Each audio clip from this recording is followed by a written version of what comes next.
As much as we might like that it's been t-shirt weather practically all winter, having it be in the 60s and so dry is actually quite catastrophic for the ecosystem for a million reasons. The pollinators are out now when there is no food for them. They should be asleep, and instead they die. We need them in the spring to pollinate all of our fruits and vegetables. If the trees and plants leaf out super early, the caterpillars come out as well. The migrating birds, however, won't be back, so when they do come back to nests and hatch babies, no caterpillars will be anywhere to be found, so lots of bird mortality. Not cold enough to kill off the spruce and pine bark beetles in the winter any longer, so they will certainly be out decimating our drought-stressed trees, making for an awesome fire season this summer. And the critters that need snowpack for insulation, like the pika, just get to freeze with the snow thawing and then reforming, rather than staying in a thick layer all winter. I could go on, but you get the point. I really hope we actually get a winter soon, even if I might complain about snow shoveling and being cold. We really need it. And that is from an anonymous high school science teacher. An anonymous high school science teacher that you know pretty well. Yeah. Good friends with her, and it's I think it's a little doomy, but I think it's kind of top of mind. I mean, we've had freezing weather for, if that, a week this winter. Yeah, I mean, look, if a few birds and caterpillars have to die so I can enjoy t-shirt weather, Hamish, then what's the problem? I'm pretty sure you got to break a few eggs to make an omelet, is what I heard once. So, you know what? I'm on board.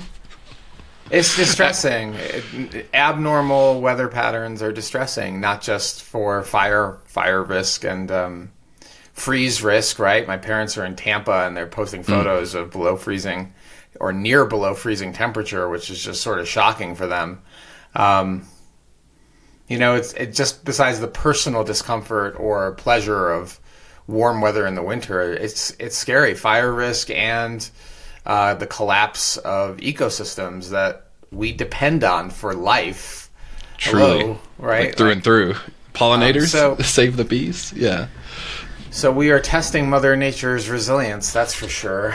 And with that, the anti global warming people are going to say, well, we've always had cycles, but we've never had. Well, the record shows we haven't had cycles this fast.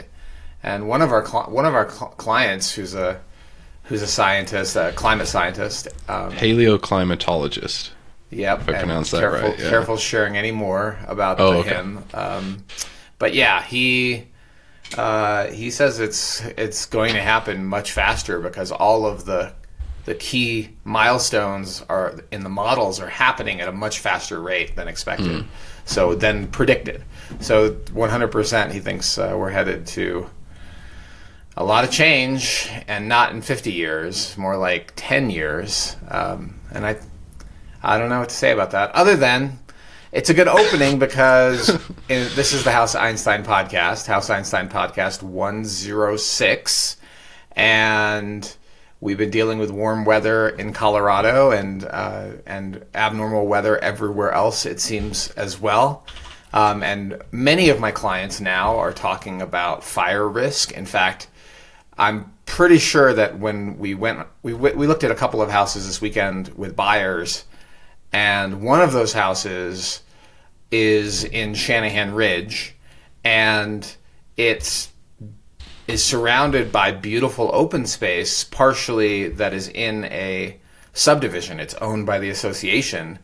It creates such a lovely atmosphere and environment. This place was built, Shanahan Ridge was largely built before density was an obsession, and so they didn't use the space very well for maximizing housing. They were much more concerned with aesthetically pleasing and making sure there were open space fingers of open space into the subdivision that are really beautiful, that create wildlife corridors, but guess what, also create fire corridors. And we're there looking at this, and they chose another listing to write an offer on and put under contract, not solely, but partially because of that fire risk. We talked about it in the house. It wasn't the only factor. I think there were other bigger factors, but it came up, and it comes up on with most clients now. We're talking about increased fire insurance costs. We're talking about the psychological aspect of living in a high fire risk environment, which means a willingness to confront that one day your stuff may be gone. And if you have a dog or a cat, you're potentially putting your animals at risk. So all of those things are now no longer theoretical. They are very much present for buyers and sellers in real estate.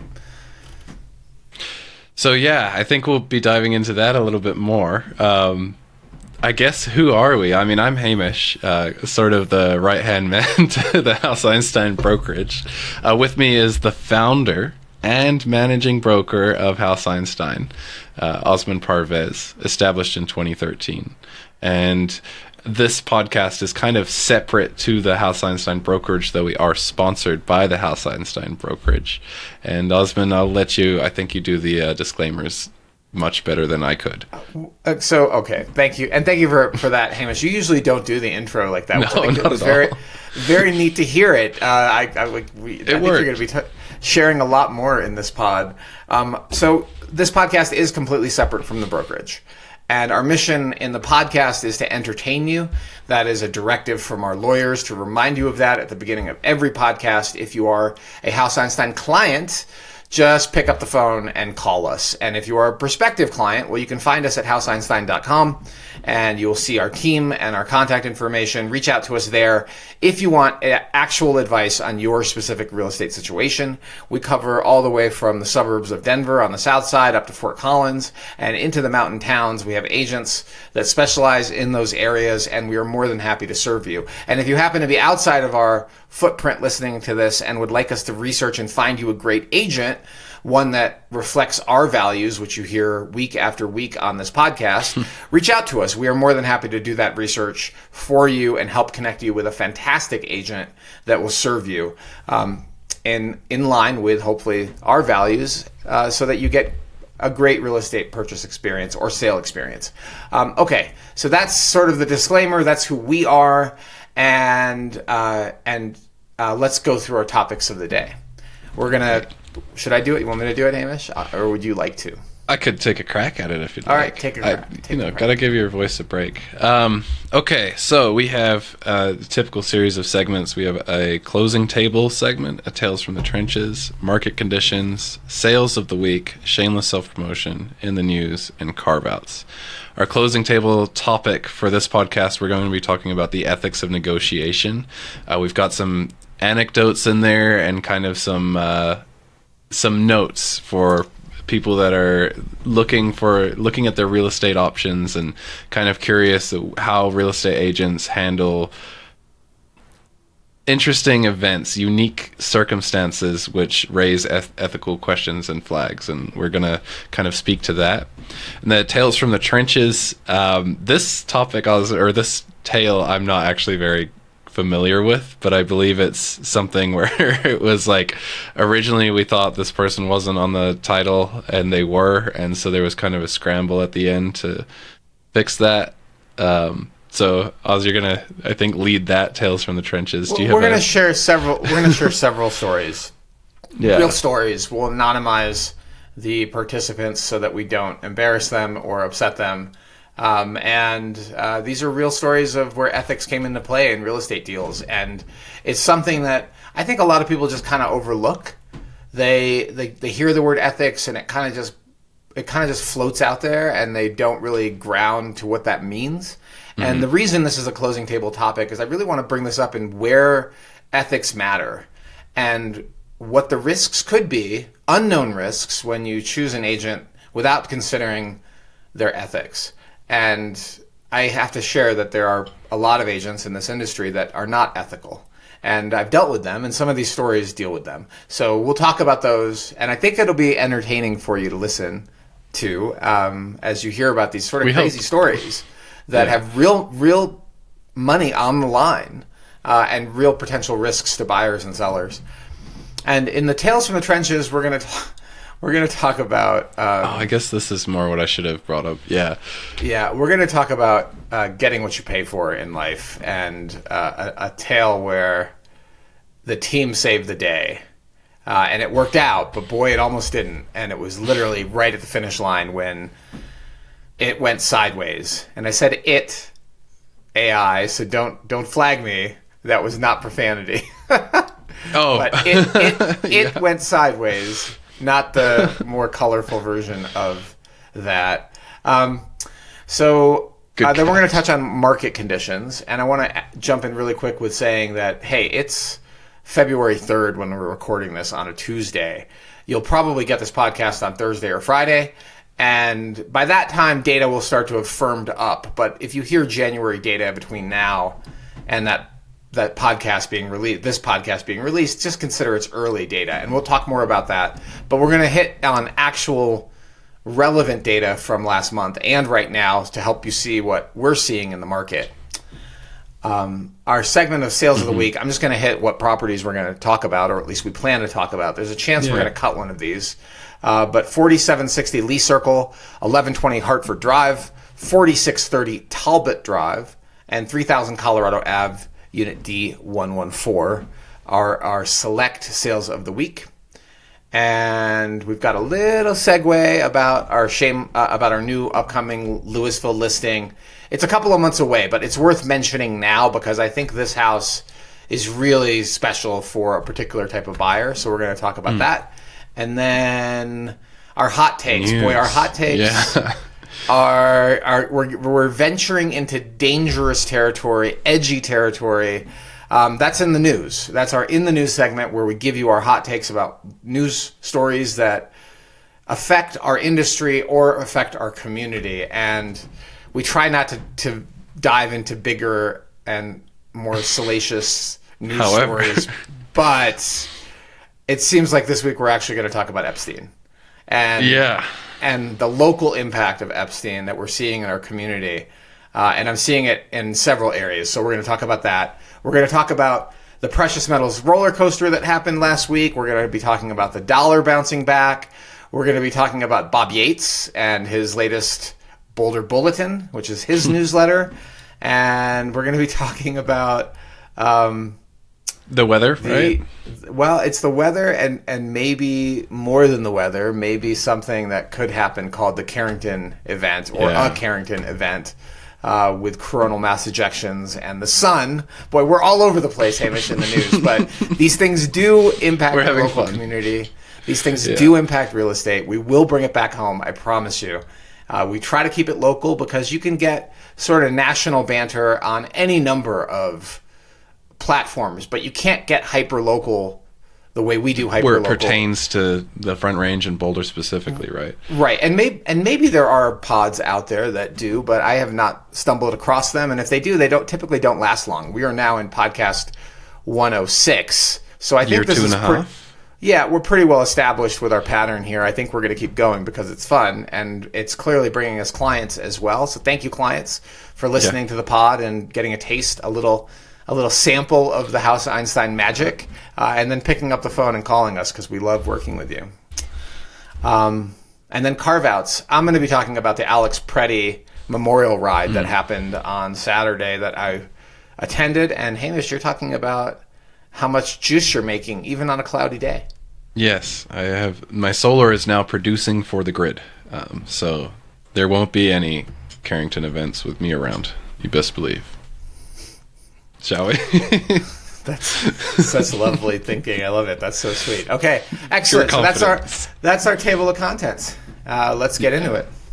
This podcast is sponsored by House Einstein. We serve buyers and sellers in Colorado, focusing on Boulder, Denver, and several mountain resort towns, including Breckenridge and Winter Park.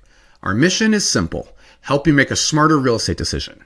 You can learn more at houseeinstein.com or our YouTube channel, where you'll find videos on neighborhoods, specific listings, and much, much more. The ethics of negotiation. And this is so fresh. This is so fresh because we were just in a multiple offer scenario, also called a bidding war. And we were successful. And the agent on the other side was very focused on what's the bottom line on price. And really wanted to short every conversation and just talk about that. And I had to keep bringing it back that, hold on, there's other factors in this deal and that might make us more competitive. And those factors include were cash, and include we've tightened up our inspection with language that should give the seller more confidence that we're not flippantly putting a property under contract. There needs to be something seriously wrong for these buyers to want to get out. The buyers are also protected because they have their termination, but they really are looking at serious issues. And they're represented by an agent, me, that has more than 20 years of experience doing this, which you would think translates to competency. I would say it does. And this agent's also a long-time professional in the industry too. Careful. Not going to out the agent because it's a small town. I'm leaving it at that. Yep. And one of the last things I said to him is that I'm going to personally vouch for these clients because they are ethical.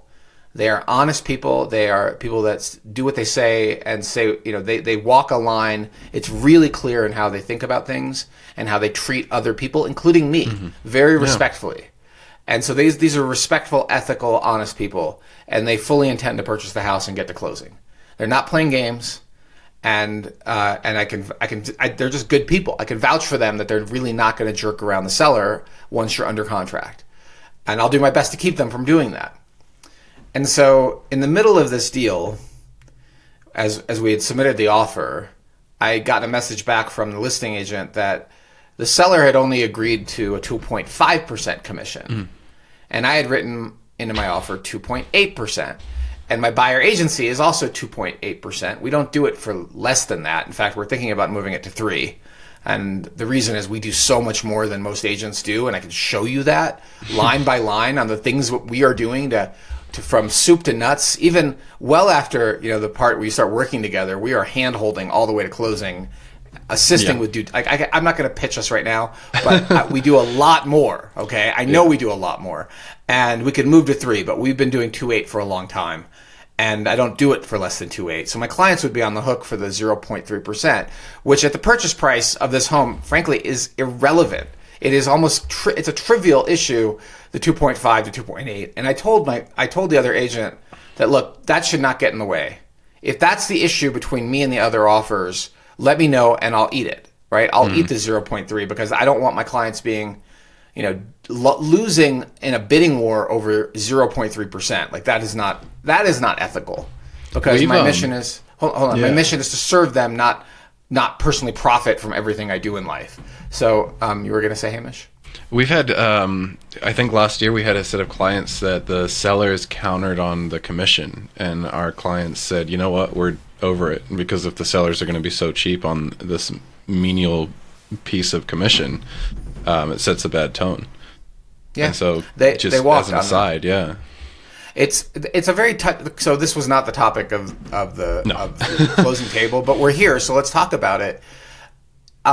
It's really commissions are a touchy thing, and it affects. If you were to, so let's say you have a stale listing or a listing that's been on the market at least a few weeks, and you get an offer, and the offer says 3% commission, and you had only wanted to spend 2.5 or 2.8, but otherwise the offer looks pretty good, and you just want to make a moral stand on commissions to the buyer's agent, you're now forcing the buyer's agent to have a discussion with their client, not about the house. You're introducing a negative experience between the buyer's agent and the buyer. And it can taint the entire deal.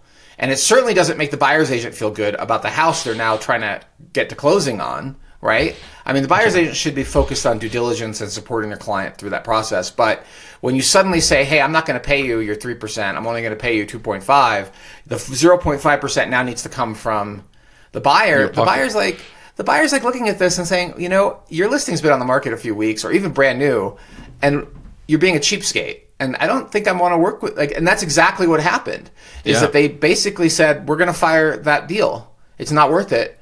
We were on the edge about this house anyway, and this is the last straw. We'll just exit. And so that's what occurred with that deal. But even if it doesn't cause a termination, it does introduce a secondary negotiation between the buyer and their client. And are you sure you really want to do that? So what most agents do, because you're not allowed to put the commission on the MLS anymore, is prior to the offer being received, you have a discussion of commissions. And you say, look, on my listing agreement, they've agreed to pay 2.5 or they've agreed to pay 2.8. or whatever the number is, you should just be aware of that, because if you write something other than that number into the offer to buy, we now need to have another discussion over that, which we will, but I just want you to be aware of that. Because what you need to think about is the psychological and emotional impact of negotiating, not about the house, but negotiating about compensation to the agents in the middle of the deal. And it's better to have had that negotiation before you write the offer than it is to suddenly be negotiating on two things. One, how much are the intermediaries, agents, getting paid, and then what's the value of the house? And it's a mess. So most agents, the smart ones, try to nip that in the bud by communicating ahead of time about what commissions are expected to be. And I could see perhaps an aggressive agent talking with the seller and the selling agent, or the listing agent, excuse me. The listing agent says, okay, commissions are 2.5%. And this aggressive buyer's agent says, well, we're going to submit at 2.8, and you're going to counter, and then we'll get it sorted out. In a multiple offer situation, that's going to screw over the buyer's agent, isn't it? Because at that point, they're focusing on working through this counter and thinking also that maybe that they try to hook this listing agent in with a counter and get the property under contract that way. I mean, you're right to point out that it's not a tangent. It's very scenario dependent. And in this particular scenario, multiple offers are coming in. After we submitted, we were the first to the table, got a message back that, oh, by the way, the agreement between the seller and I is 2.5. You may want to consider resubmitting at 2.5. And I asked them, why don't you just counter at 2.5? And he said, because we have multiple offers coming in. And if I counter at 2.5, what if you say no? And now we're waiting for you to sign the counter, and you're not, and I've turned off two other buyers that would have said yes. So it's messy from that perspective. So how do you navigate the messiness? And usually it's good communication up front. In this case, it was not done. And so I had to go back to our clients and say, hey, it's 2.5. Are you okay coming up with the 0.3? The ethical and high integrity people our clients are said, of course we are. We agreed to pay the 2.8. And we know this before. You agreed to tell us before we go under contract if we're ever going to owe you money. So 0.3% we will cover. It's also trivial as a percentage of this house we're buying. I can't even believe we're talking about this. But yes, we'll cover it. Okay, no problem. So we resubmitted at 2.5. And here's what happens next. We are the winner. This is where the ethics come into play.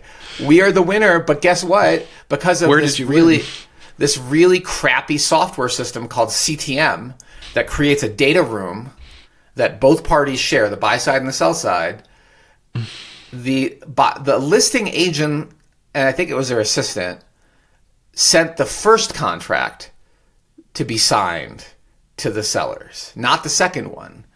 And these sellers, who were probably elderly, flipped through it quickly and clicked the buttons and signed it, but they signed the 2.8 version, not the 2.5 version. And now introduces a problem. And so here's how the problem is, I think it was a mistake, right? The other side has not said anything, but I noticed it right away. They signed the wrong one. I have not heard anything from the other side. And it's not my decision, okay, on how you play this. I think there's a right way and a wrong way to do it. And there may be legal tussle to think about too. But the right way to do it is to check in. Are you sure you signed the right one? Because we're now under contract, but it's not the contract you had me resubmit. Yeah. And check in with them. And if there was a mistake, amend the contract and go back to 2.5, because people make mistakes and they happen. And there could be, and I'm not an attorney, there could be legal grounds to say that's their problem. And not bring it up. Okay, so this is what some agents will do when there's a mistake like this, and this has happened to me personally.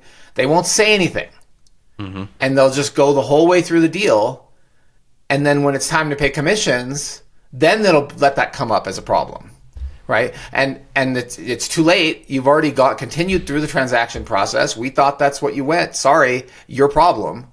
But at the same time, I knew that's not right, and so I called my clients and I said, look, this is probably what's going on. What I'd like to do is reach out to the listing agent and check in and see, did they mean to sign the 2.81 or was that a mistake? And if it was a mistake, let's amend it. And of course, they immediately agreed. right? They said, absolutely. It's a few $1,000, okay? But which is real money, but it's also unethical.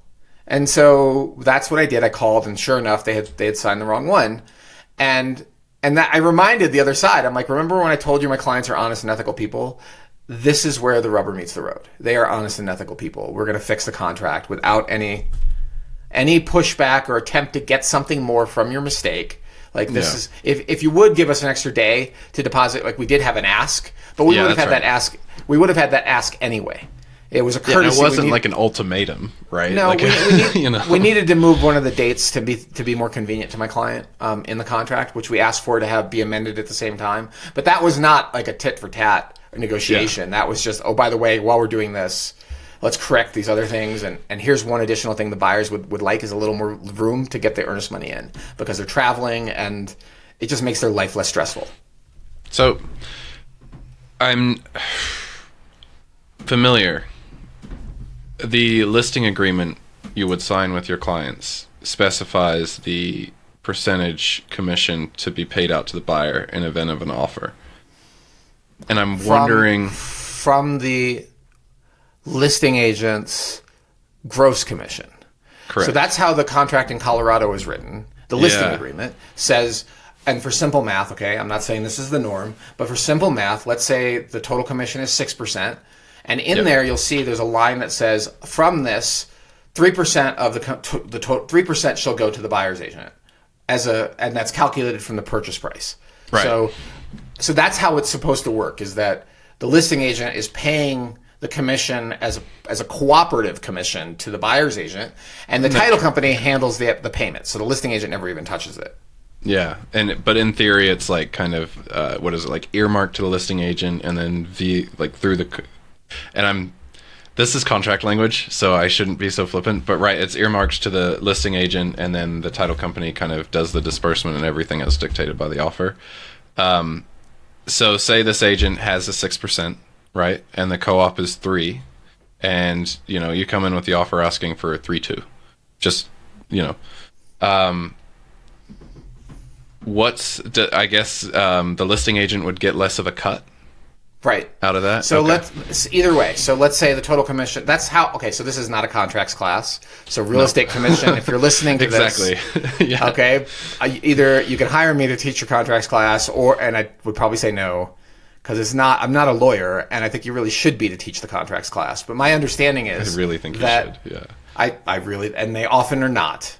In fact, usually, 100%. I back up. Usually they're not. They should be. They should be taught by attorneys. But my understanding is, okay, as the employing broker and having seen this thousands of times, the total commission is the payment to the listing agent, and then if you have and there's a net that's taken away for the buy side or transaction broker. So and that's called the co-op, right? The cooperative commission.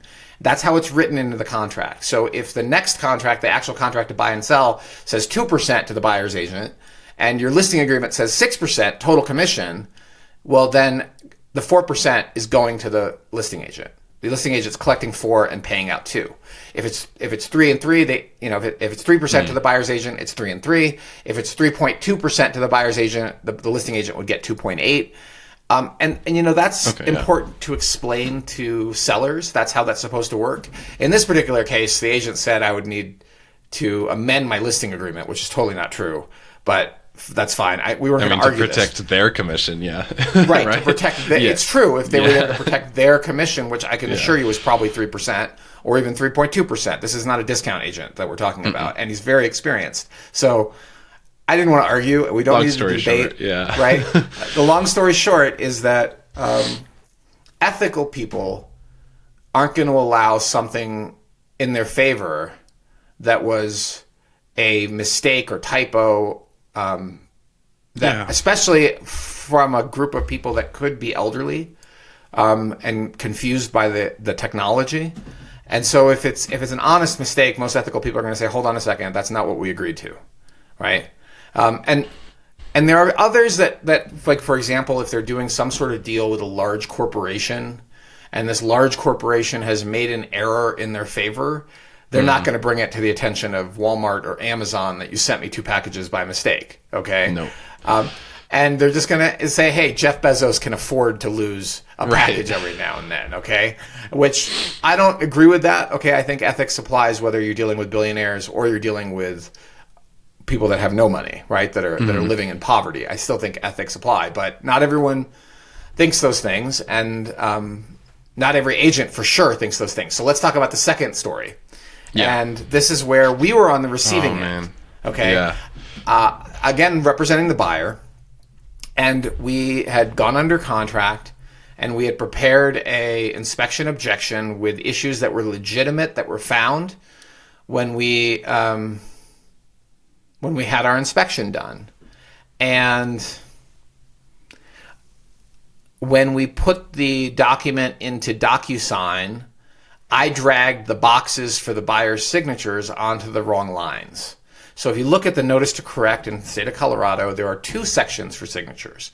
One section is for submitting, when you submit your laundry list of issues with the house that you would like the seller to correct. And the other is if you withdraw your inspection objection after already having submitted it. And I had dragged the boxes onto the withdraw. And of course, there was items very clearly laid out about what we were objecting to. And when I submitted it, we got acknowledgement, it's been received, and then we got nothing. And I said, okay, well, this agent's going to call me. The agent doesn't call me. I'm like, well, this is weird. I call them, I text them, they start ghosting, and we literally are approaching the resolution deadline. At that moment, I get a message back. He gets back on the phone and he says, I'm sorry, I thought you were withdrawing any objection by signing the bottom, which was complete. You could beep this out, Hamish. Complete bullshit. Okay, and I had to go to my client and saying, this is their position. I made a mistake. I'm your agent. I screwed up. I put the signature boxes on the wrong line, and my clients, to their credit, said we also made a mistake not noticing that. Fair enough. I still own it. Was my mistake. But the listing agent's position is tough shit. You could beep that out. You signed the wrong line, and you have withdrawn your inspection objection, which is just a complete. I mean, it's so. And I told my clients this. I'm like, we could go after him with the real estate commission, okay? Because he knows exactly when this was received. You don't submit a withdrawal for a notice to correct with a list of issues in it. You don't. I'm calling and texting and messaging him to say, "What's up? Can we resolve this?" He knew it was a typo on the wrong line. 100%. Pretending not to know. My clients, to their credit, said, these were all small issues, and I don't want to drag this out. We want to buy the house. Let's just buy the house, and we'll think about whether to go after this person or not. And I said, look, if you want to go after him, I will 100% drive down to Denver, stand in front of the real estate commission, and walk them through what happened step by step by step, because this other agent is a liar. And this other agent sees somebody else's unfortunate typo and is using that to their advantage in a dishonorable and unethical way. And my clients decided to close anyway. I don't think they filed that complaint. I will support them 100% if they do it. But that's it. And I also, frankly, would have cut a check, because I believe in owning your mistakes with writing money behind it. So if my client said to me, Osman, we feel like this is also your fault. We want you to pay something. I would 100%. I'll cover some of the costs there, because it's a mistake. And if you really own your mistakes, you get out your checkbook. Or you roll up your sleeves and you fix it. Like, that's owning a mistake. And I felt horrible about this, by the way, because I really do pride ourselves on attention to detail. And in the speed of getting this done with very tight timelines, it was the wrong line that we dragged the boxes to. As a minor complaint about the inspection objection, the lines sometimes compress in the PDF to the point where they're near invisible. And so you only see like the second set, and it's like an aside, right? We still pride on the attention to detail, but dang, is it annoying, especially CTME. Well, so yeah, there's pluses and minuses to both. One of the pluses of CTM is that it's live, right? It's easier for people usually to sign it, but it's buggier. Like last night, we couldn't get signatures because it kept having errors. And after 3 tries, I'm like, forget it. Let's go back to DocuSign. DocuSign is way more secure, way more reliable. And the agent that owns the documents can't just delete them and make them disappear, right? Because you've got a PDF, right? The moment it's executed. It also allows sequential execution, unlike CTM. And CTM's collapsing of signature lines in the contract writing software has existed for 10 years. Oh my gosh, and CTM has not fixed it, which is absurd. And everyone who uses the software knows exactly what I'm talking about because they've seen it over and over again. The seller lines look fine, but the buyer's lines, there's only one buyer line, and it's squished into the bottom, and so we often end up signing below that line on one of the disclosures. I think it's the SPD, but it could be the LPD, the lead paint disclosure. But it could be, yeah. Or maybe it's both. It's absurd that CTM can't fix this, and how much they charge us twice as much as we pay for DocuSign for a crappier product that's owned by the association. This is the association sticking it to their members. Yeah. Period. Full stop. So, rant over. Rant over.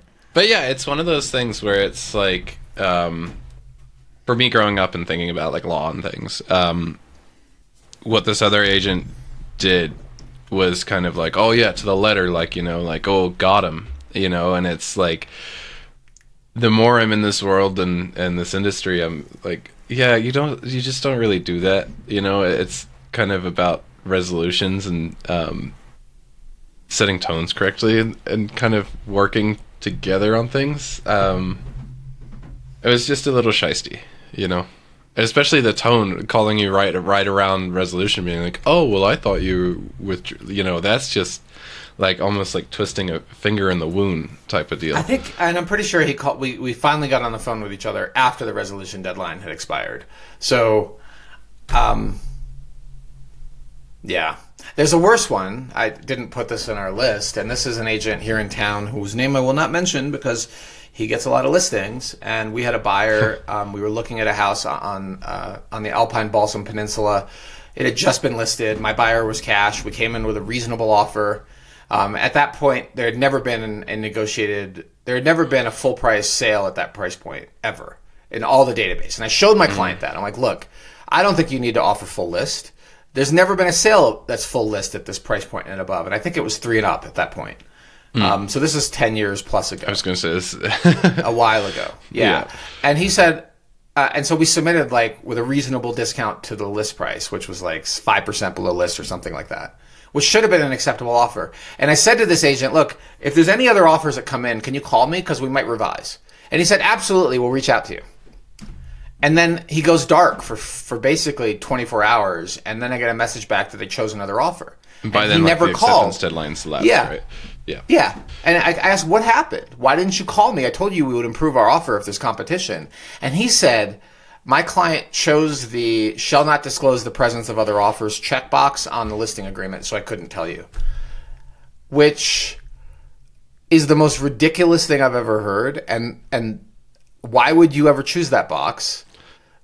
And if you did choose that box, why wouldn't you tell me that up front and saying, look, Osmond, I appreciate you asking if I could tell you about other offers, but my listing agreement says I shall not disclose the presence of other offers, so I can't tell you that. Instead, he told me, I will call you if I get another offer. And my client was so pissed that he fired me. I lost this client. They went on to buy something else with another agent, and I was really, really sad by that because I did everything right.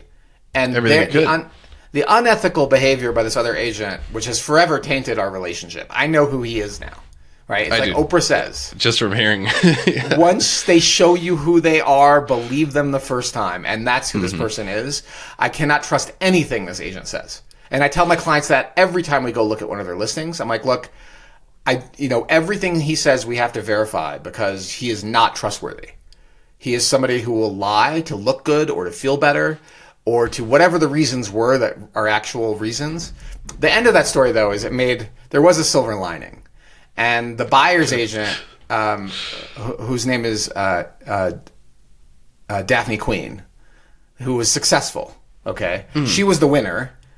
She was the other offer. Oh, yeah. We went out afterward, and we went out for drinks, and we talked about the whole deal, and she's like, I never even knew you had submitted an offer. I didn't know you were there. And I'm like, totally fair. I'm not blaming you. I mean, he played the game right then. We would have paid more than... No, he didn't. Yes, he played the game right per the listing agreement. But we would have paid more.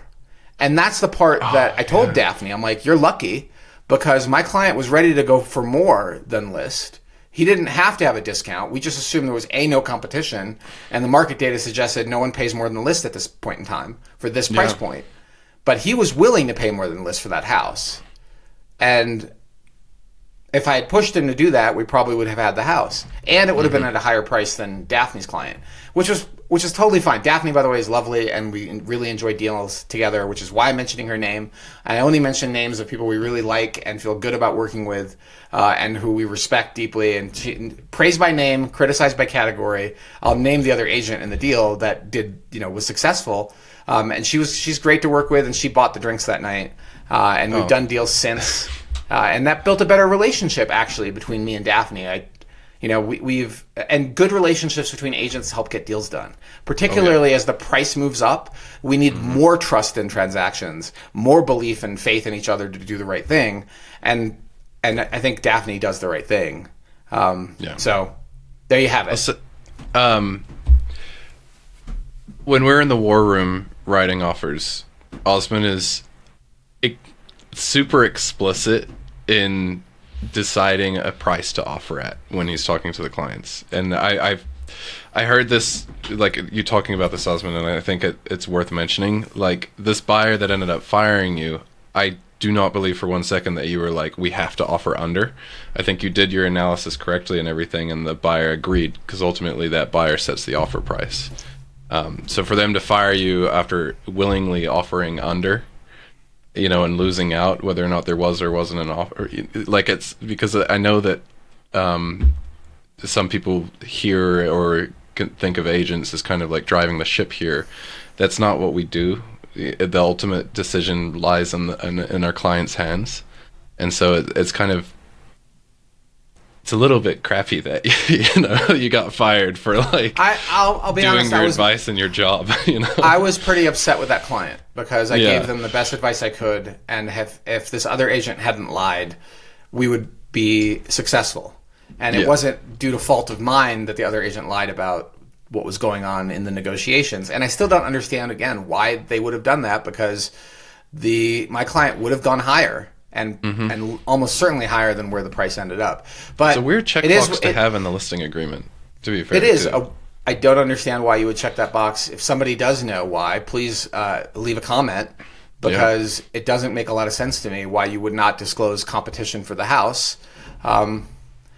With that said, that's what happened. And it has forever tainted that relationship with that one agent who chose to lie. And that one buyer, I don't know what to say about them, other than that's pretty annoying that I got fired for that. But it is what it is. And, put on your big boy pants. Not everyone is nice. And not everyone values ethics, integrity, and hard work. They just, especially with agents, because there's so many agents that don't do those things. Yeah. That agents that don't care, shove people into houses, hit the next button whenever things don't work out, and don't really care about what they're doing. Don't exercise fiduciary duty. And agents have largely earned this reputation of being overpaid and underserving. And that's what we are changing, right? That's what we seek to change. Like, ethos. Yeah. That's our ethos. So we are the opposite of that, but I can't, we also serve all people, and it's hard to tell. If I had known that this is how it would have played out, I never would have even picked up the phone from this buyer, but it is what it is. You never know. Yeah. So let's talk about the third story, and I'm going to kind of merge these two stories because, once again, it's dealing with elderly people. And I think a little quicker for the sake of time. Absolutely. We're going to just going to touch base on the importance of extra caution when a buyer or seller is elderly. And there are people in the deal that are directing or steering the deal for the elderly person. And I think that the agents involved need to be really cognizant of potential elder abuse occurring. And one deal, we represented the seller, came to us from the adult daughter, and the mom is potentially dealing with dementia and all sorts of frailty and on her way to assisted living. And the adult daughter, who's not the legal custodian, is directing the process and not local, and putting the documents in front of the mom to sign. And we needed other people to verify that this is legit. Like, we don't want to be And so we asked other people, yeah, we don't want to be party to this. We want to make sure. So we cross-referenced her several times, the adult daughter, with people we knew who knew her, that knew the situation. I cross-referenced that with a client friend of mine, who was the source of the referral, and we also checked in with title to make sure we were doing everything by the book, because the money was going to go to pay for assisted living, and we wanted to verify that the daughter wasn't running away with the cash, like hadn't put herself on title or something crazy, and so all of that worked out.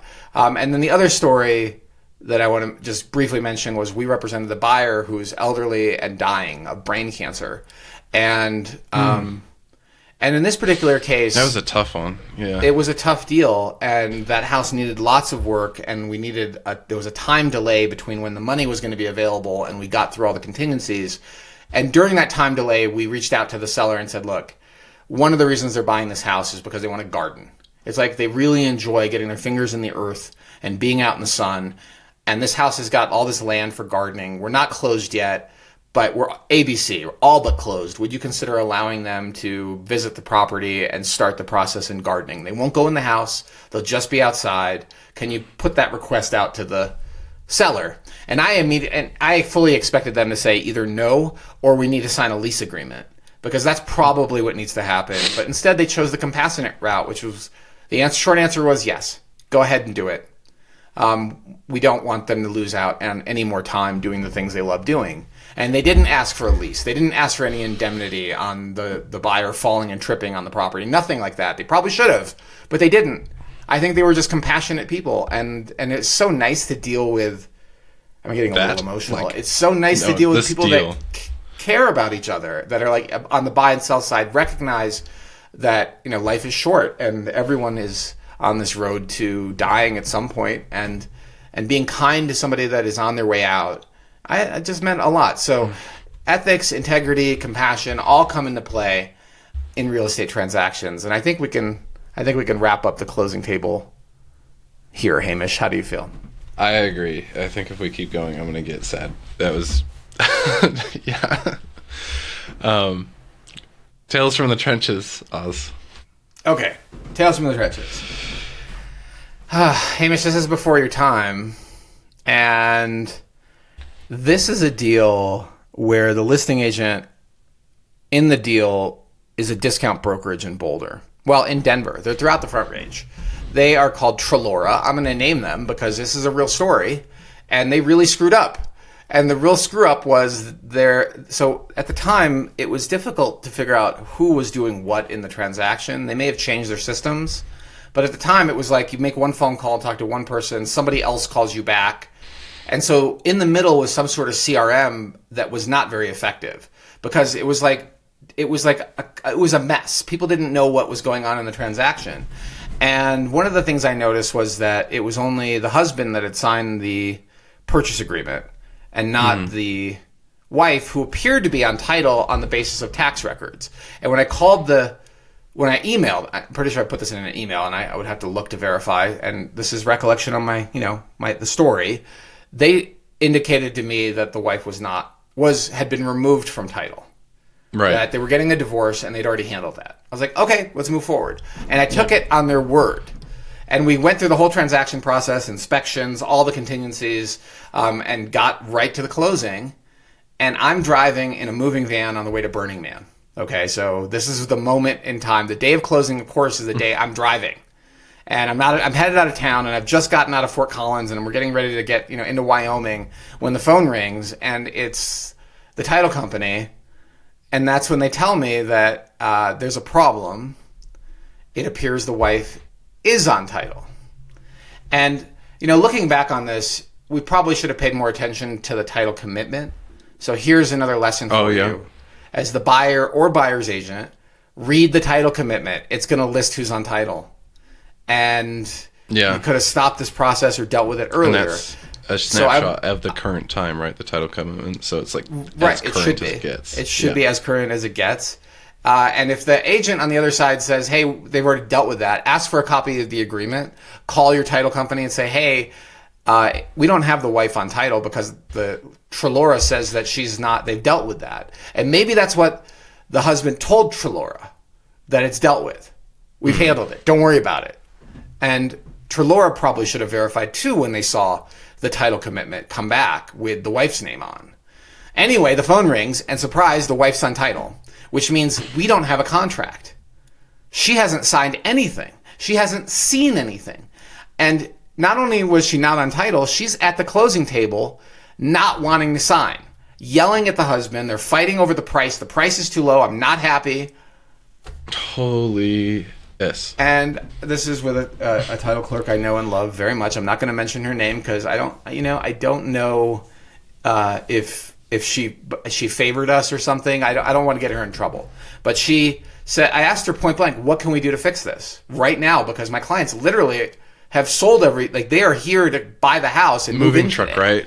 Yeah. Right. There's literally a moving truck in the parking lot. How do we solve this? And she said, I need an amendment that says, that puts her in on all of these agreements and disclosures. And she needs to sign it if we need to move forward. And I can't write that amendment. I need you to. So I'm like, okay, I'll get that to you in 15 minutes. And I called my clients and I told them what was going on. And they're in disbelief. And I'm in disbelief, but I said, there's a solution and we're going to do our best to fix it. So I got the amendment to them in 15 minutes via DocuSign and then got it to our title company. And I said to our title clerk when I got it delivered to them, I said, here it is. Can you do me a favor and not give the wife legal advice? Because that's not your job. And she said, absolutely. I'm just going to say to her, if you'd like to move forward with the transaction, I need you to sign this amendment. And that's what she did. Legit, yeah.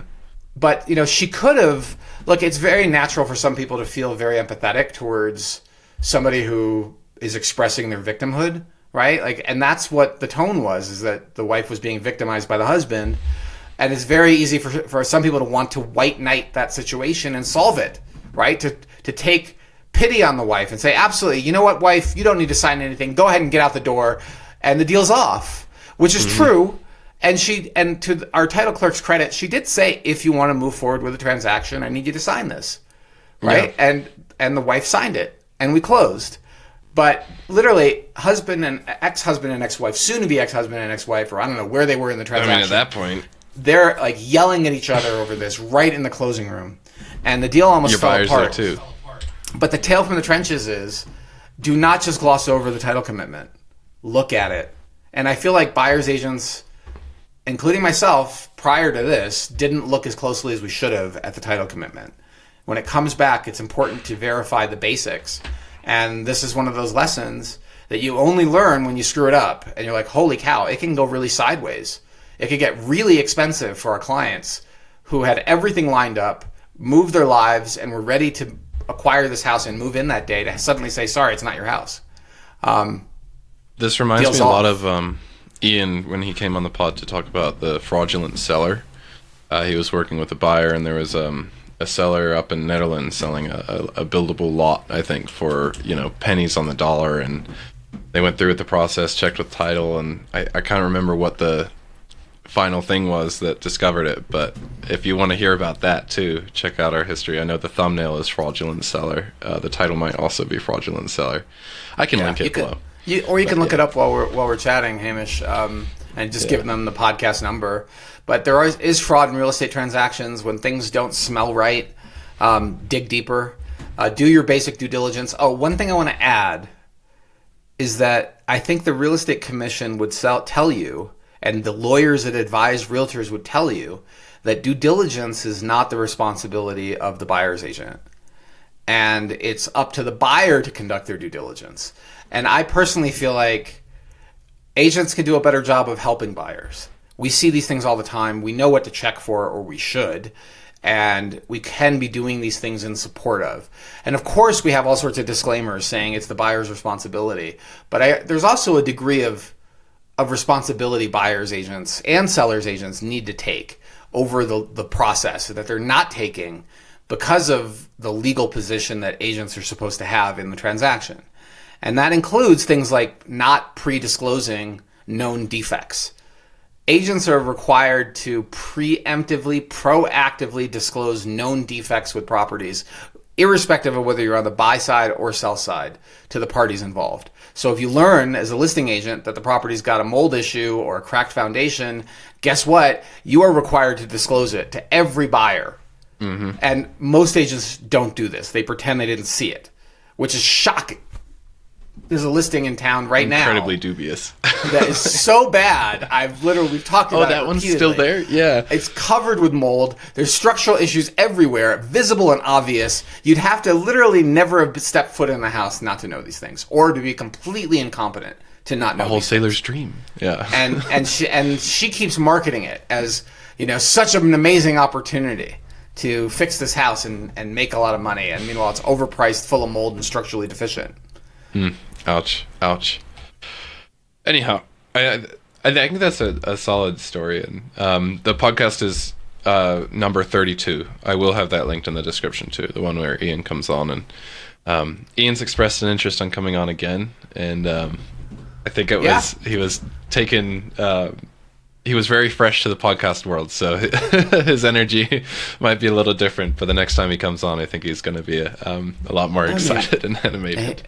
He's one of our besties, so absolutely we will have him back on. And if you're a listener of this podcast and you feel like you have something of value to add, we are starting to consider having guests. So reach out to me privately. You know where to find me.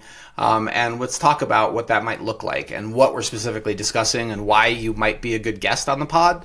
I think it would be way more fun than just having it be the Hamish and Osmond show. So that's one of the goals for this year, is to have more guests, and we would welcome our dedicated listeners, even if you're just a buyer that have been watching and listening and paying attention, and you're not even using us as your agent. We would probably welcome you. I would just like to have a conversation of what that looks like first. Would you be... tangent kind of, but would you be interested in agents not in our footprint? Like, it could be like if we have an agent listener that's on the East Coast or something and they want to be a guest, I feel like that'd be kind of neat. See if we compare and contrast the market or share stories. I would even invite agents that are in our market that want to be on the pod. I feel like they need to have shared values or have a unique perspective. And they need to not be slimy. No, if they're known to be slimy, I'm not going to let them on the pod. But if they come on and we just call them out. That would be bad. They would leave the pod. That would be so ugly. And that's not what we do. We don't do gotcha journalism here on the podcast. No. Okay, let's talk about market conditions. And we're going to do this pretty quickly so that we can save a little more time for the juicier tidbits. And I started working on this week's Fresh Listings newsletter, and I looked at data that actually should be accurate, which is pending sales. So here's something buyers and sellers need to understand about the data. There's a tendency for closings to be pushed toward the end of the month, and agents have 3 business days, whether you're in Colorado or IRES, our 2 major MLSs in our area, 3 business days to update the MLS. And after that, they're subject to penalties. So most agents get their data in within 3 days, but the penalties aren't really that severe, and sometimes they're overlooked. So the data really isn't accurate, in my opinion, until about 5 business days after the end of the month. So when you see data about January coming out on the 1st or 2nd of February, it's not accurate at all. It's conservative in some ways. You could say that and be, I think, intellectually honest, but you cannot say it's accurate. So when I looked at this, I said, all right, pending sales is something that should be reasonably accurate, even at the end or beginning of the month. And as of this writing, which was yesterday, 30.5% of single-family houses in Boulder County were under contract, and 22.2% of attached dwellings, that's townhomes and condos, are under contract. And I talked about in the newsletter what to expect going forward. So if you are interested in what we have to say about market conditions beyond that point, including a bit of analysis on days to offer and bidding wars. So one more piece I want to mention before we wrote offers on a listing this weekend. It's a new listing, and my clients are trying to figure out how much should they offer. And we went and I looked at all of the homes that have closed this year already and what they closed for, and what did the ones that went under contract within 7 days. Remember, there's 3 business days to change the status. So call it 7 days DTO, days to offer, and only look at those. And within the price range and locations you're considering, the data was interesting. About half of those seem to be going for significant numbers above list, and the rest were going at list price. A couple went for discounts. And the takeaway is that big round numbers are what people tend to gravitate to when they are offering more than list, and knowledge is power, right? With this listing we offered on this past weekend, we took the basic version of this house that luckily enough there was a closing for in, I think, September of last year. And then we added an adjusted value for additional factors like the PV system, the landscaping, the larger lot, and the additions on this home. And ask ourselves, what are those things worth? Can we get our head around a number? And quite honestly, I could get my head around $100,000. I could even argue it's worth $100,000 more than we paid for the house. And I told them that. I'm like, I could make this argument because of the street, and that doesn't include the views and the quality of this street. And so you need to understand these things to really understand value. And that analysis is really important to do in the war room with your agent before you write an offer. But if you want to get a sense of that, and also what we're seeing anecdotally on the market, check out the Fresh Listings newsletter. You can sign up on our website, or you can sign up with a link in this podcast description. It's pretty easy to find us. Go to houseeinstein.com, click newsletter, and you'll be able to sign up. We're not going to suddenly spam you with junk. You're only getting the newsletter. If you want me to contact you, there's a checkbox there. It may even be removed right now. That checkbox might even be removed. So it's just signing up for our a newsletter. Our emails are in the website though, if you need to reach out. If you need to reach out, but we also regularly discuss active listings, and that's the only place we could talk about active listings. Yeah, we don't sell your data for what it's worth.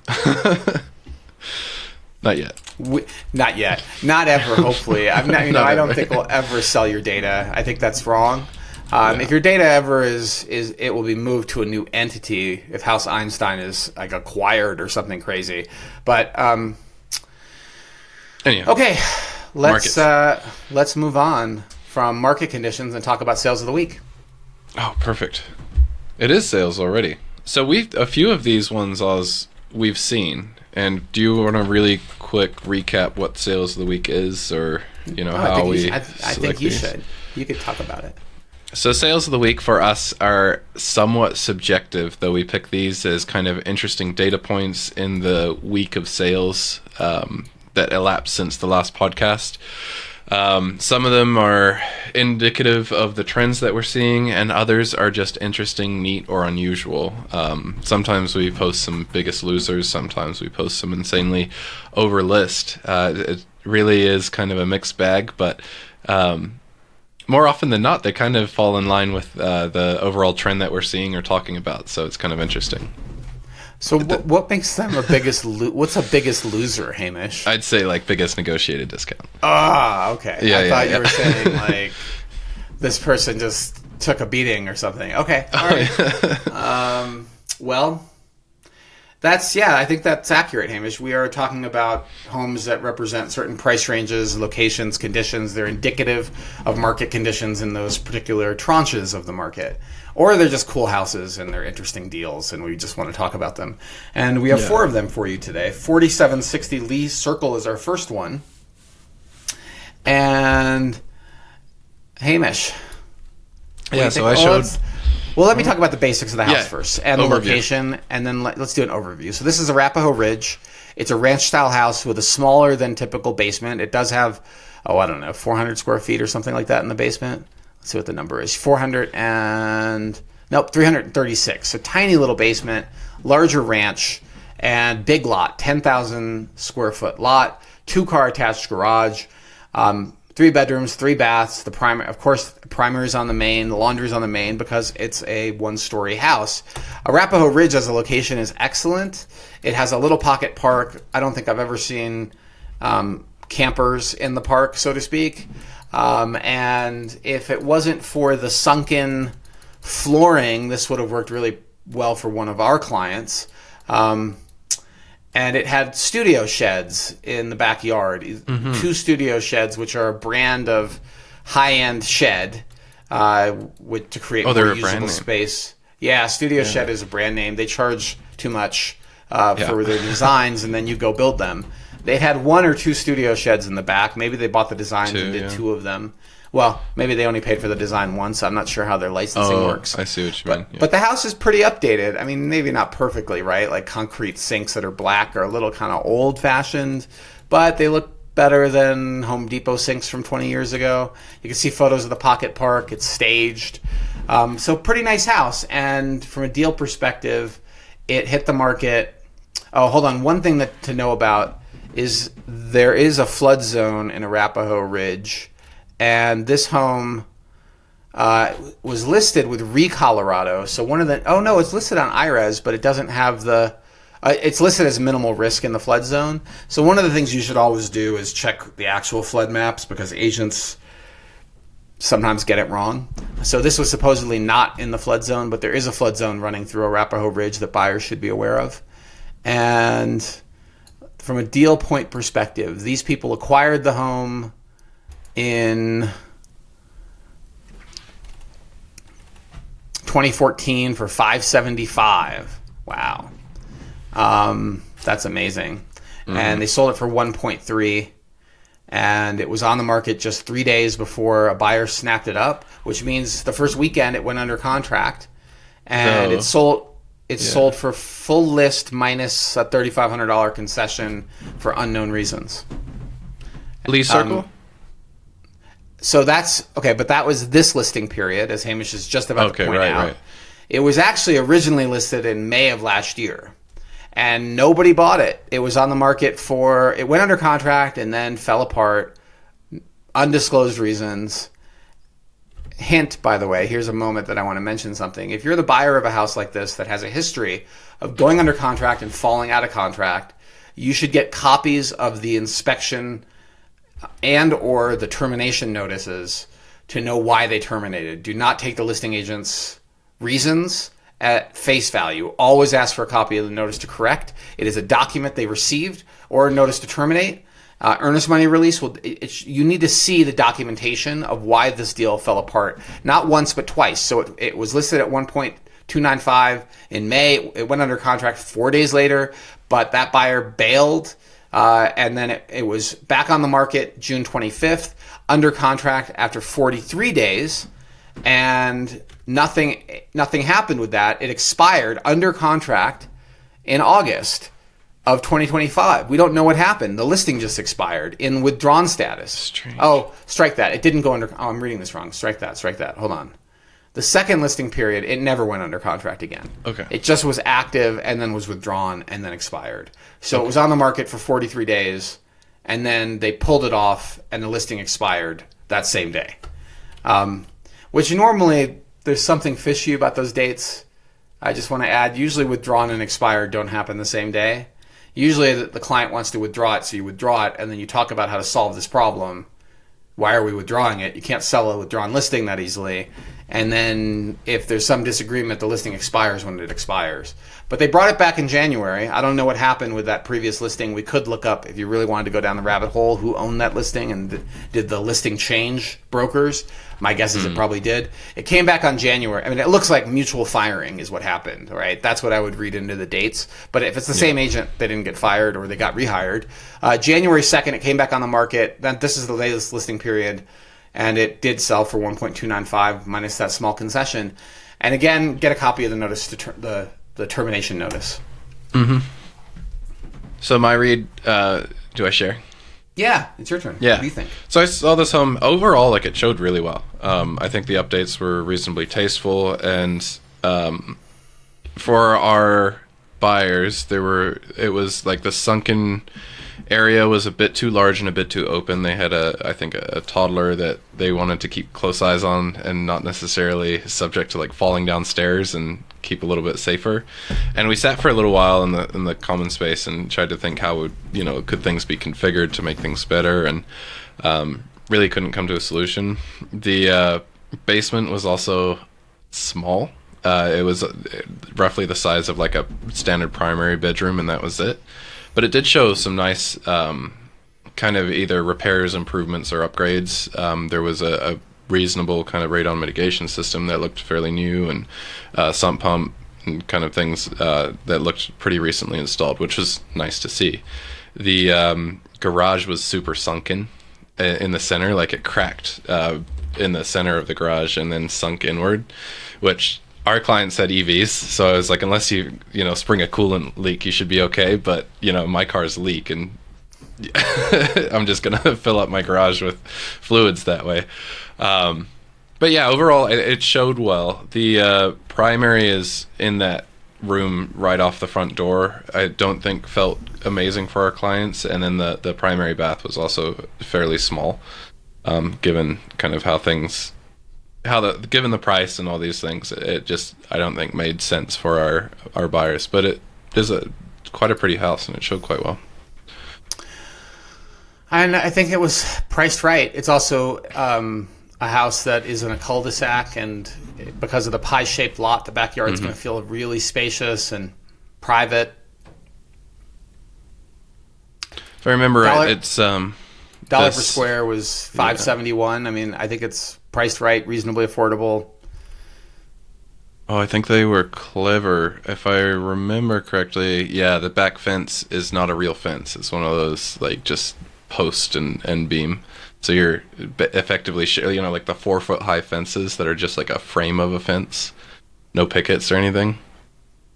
Yeah, so it's a larger backyard, but it wasn't very closed in or private feeling. Okay. They were selective with the photos, actually, because now that I'm looking, the only one you can see is from inside the shed looking out with that door open. Good deal.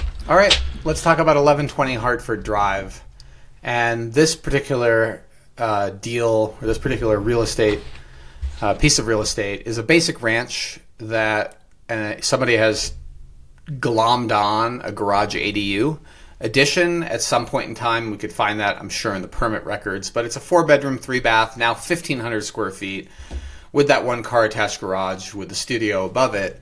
And we saw it at least twice. And the conclusion was it's kind of an awkward house.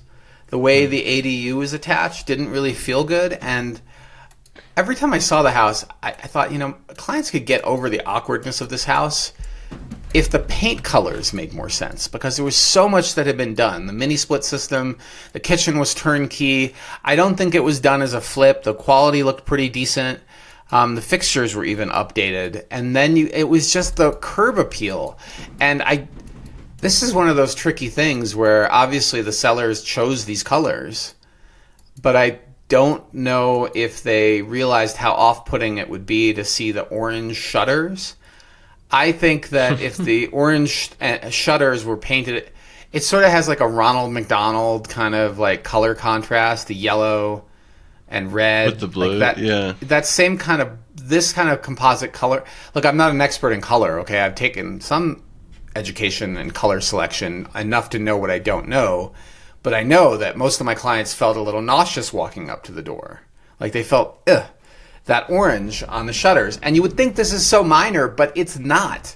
It actually has a huge impact on desirability. And buyers can't see that. If you're just looking at the photo, Hamish, imagine those shutters were white and match the trim on the windows. It would immediately change that effect. You didn't even need to paint the entire exterior. Just paint the shutters. It would have helped this house sell, because I didn't think there was anything really profoundly wrong with the house. Location's a little close to... the layout I could see, too. It's a little close to Darley, right? Like, you're going to hear cars stop at Darley and turn on Darley. Like, that's not great, but not horrible, and quite livable. Unfortunately, I think this one is one where they... the last list price was $1,125,000. It sold for $1,075,000. If they spent $20,000 on repainting the entire interior, they could have spent half that, by the way, with the right painter. They could have spent spray paint, $10,000. you can get those shutters a different color. Or they could have spent $500 on those shutters and gotten the shutters a different color, and it would have saved them $25,000 or more.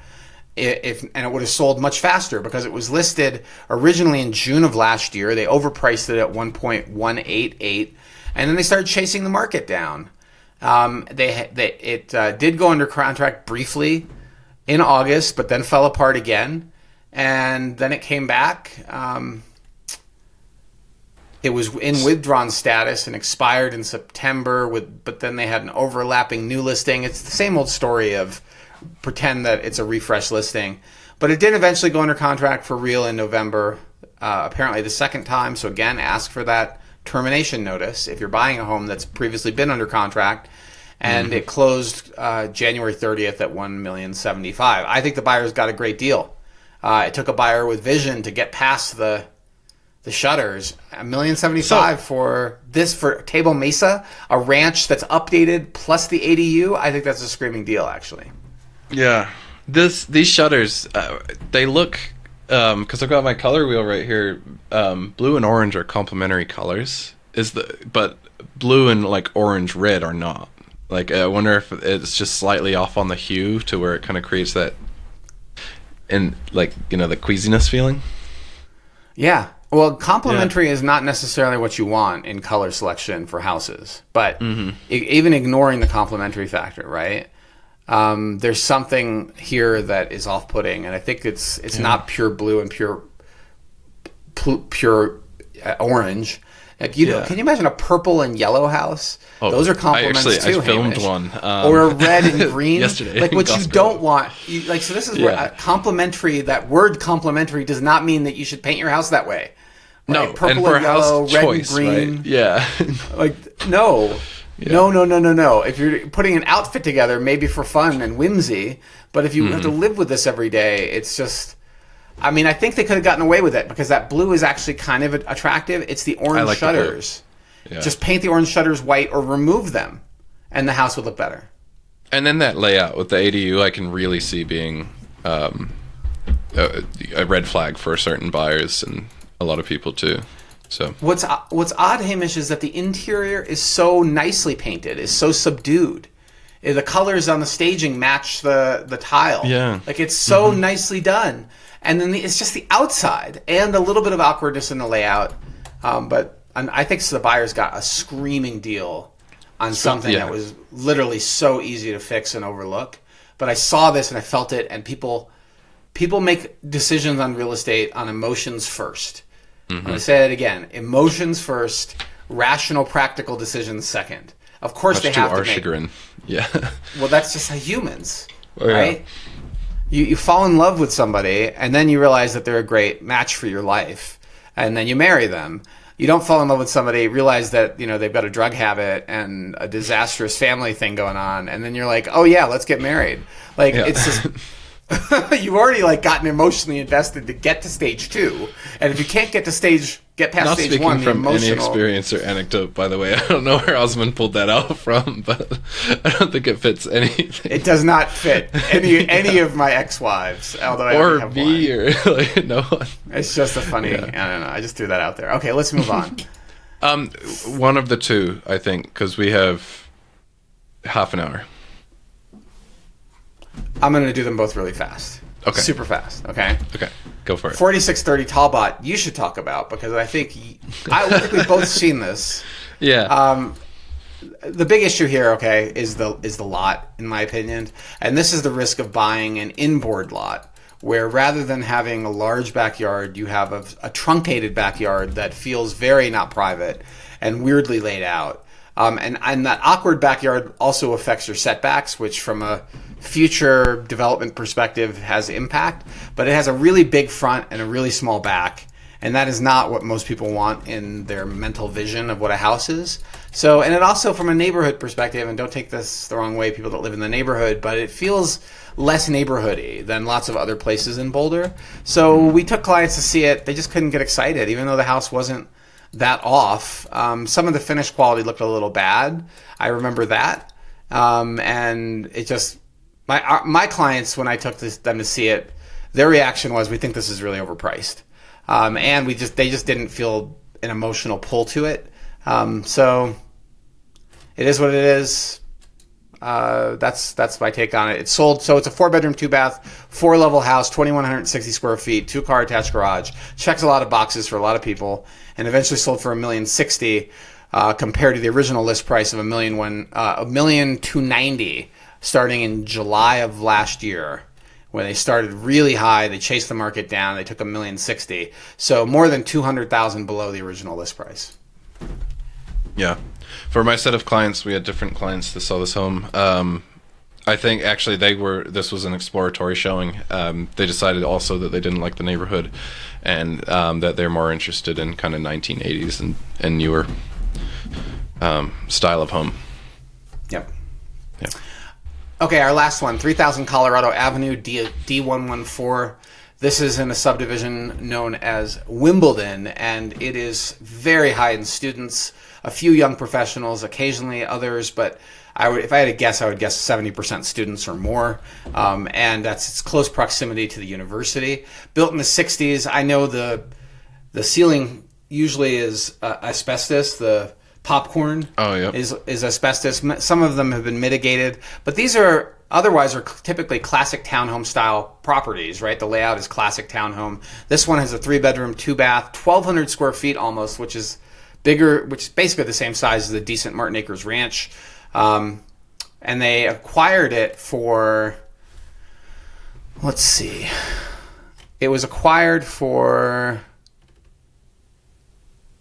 oh, this is interesting. Am I looking at the right data? $210 in 2002. So 23 years ago, it was acquired at $210, and it was sold for $510.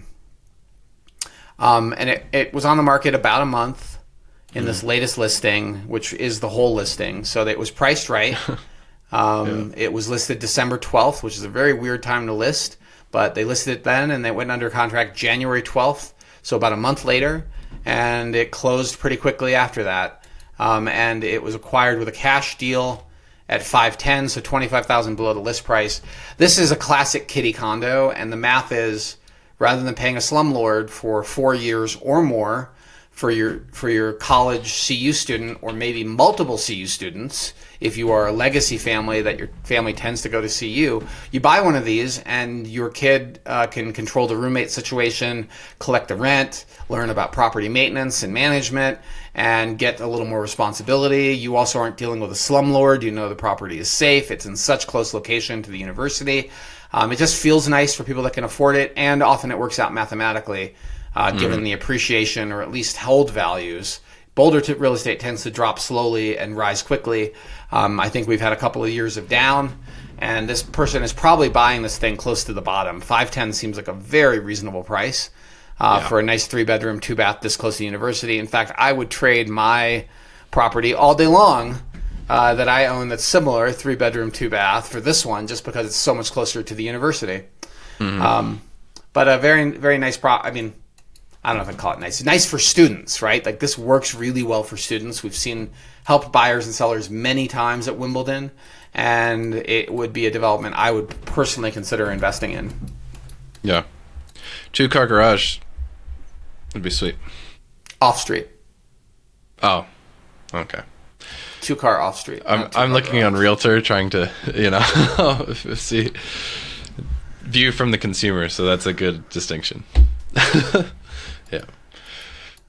I mean, look, this is not the high-end living situation. And the pictures reflect that. They're cell phone pictures. There are a few higher-end luxury housing, student-oriented developments. There are new ones coming. This is not that. This is the sensible bargain one.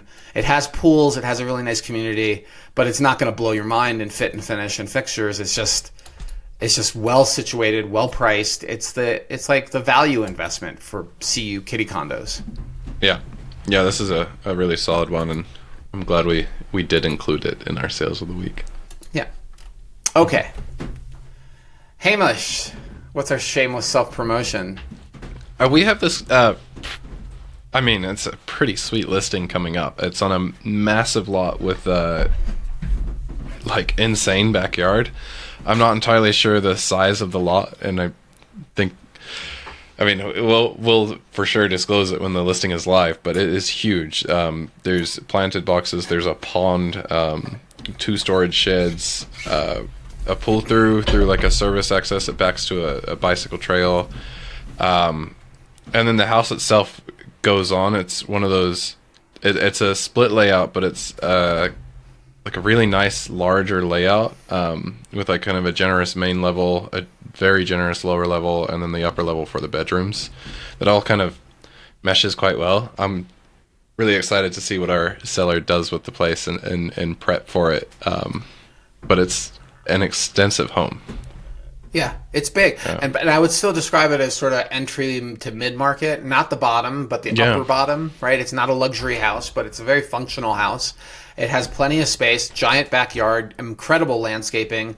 I think it has sheds and in the back, and two of them. And it's really well positioned with respect to Louisville and its bike paths.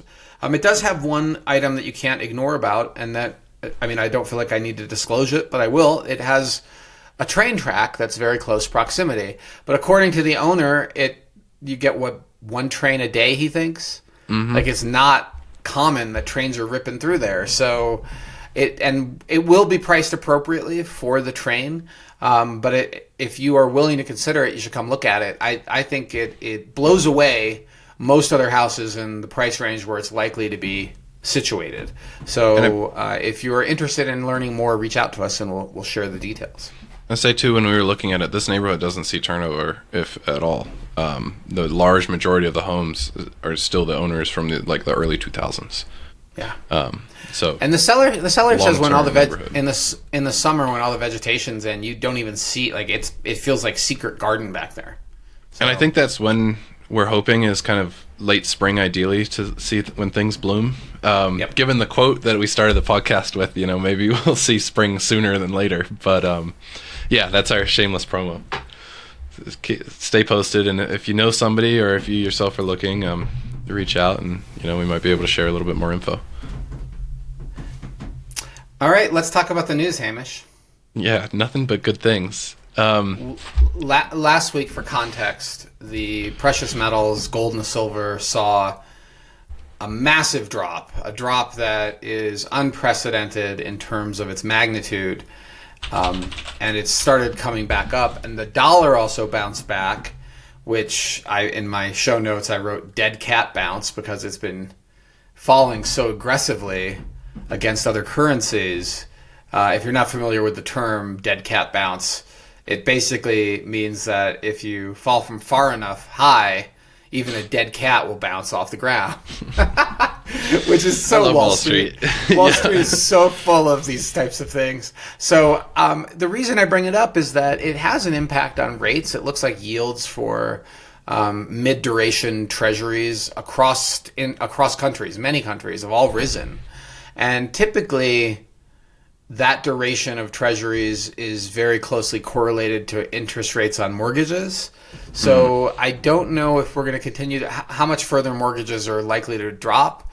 But the confounding factor is we have a new Fed chair that's likely to be approved, who is going to probably pump some fuel into quantitative easing and lower rates because of the Trump agenda. And so this is one of those things where the future could be very inflationary for housing. We've got a military budget that's 50% higher than the previous year that was proposed. Proposed to be, yeah. Proposed, not yet in place, but he might get it. We have the precious metals market all over the place. We have Bitcoin dropping. We have the dollar rising. It's very hard to make predictions in a macroeconomic environment like this.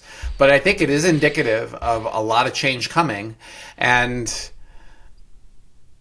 housing has been down and flat for a couple of years. It has not been go gangbusters. But when it does respond, it typically responds quickly.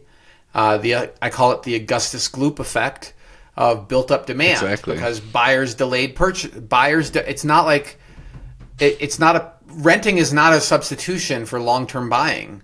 It's a temporary substitution for most people. They don't want to be renters forever. They just decide now's not the time based on their job, based on their situation. But they put it off. But when they eventually come back, it results in quite the pop. And you can quote me on the Augustus Gloop effect. I don't think anybody else I've ever heard say that. For your newsletter, that maybe when or if the Augustus Gloop effect takes hold, the title could be Augustus Meet Gloop or something like that. Oh, it's kind of fun. Maybe. But yeah, what's your take, Hamish, as a market watcher? Oh yeah, I mean, I've got all my licenses for Wall Street, but no, in the past month, silver, from what I'm seeing here, silver futures is still up. Okay, it just dropped down, but it's still up 13%. Though in the last 5 days, it's down 25%. Which is crazy. I remember earlier, maybe 2 weeks ago, I saw a lot of my friends posting on Facebook, like, buy silver, it's, only going up and yada yada. And especially like kind of my doomer grandparents are like, you need to be putting your money into gold right now. And I'm not saying I shouldn't be. And this is certainly not market advice, but it is crazy to see these things happening on kind of the precious metals market, and then hearing all the things about the stock market and going in and checking my accounts and seeing that it's still going up. Very strange times. I had a long conversation with my uncle, and he raised a good point. In my lifetime, I've never actually seen a recession. I've seen like 2008 and other things, but I've never actually seen like a recession, period. So interesting times. There's some chat from the current admin too about wanting house prices to go up and not go down, and affordability not being a hoax or being a hoax. So I have no clue really. I'll just say this. Imagine a housing market or a stock market that's denominated in gold and not in dollars. And this is the gold bug theory, right? The gold bug Bible is that gold is real money and the dollar is a fiat currency.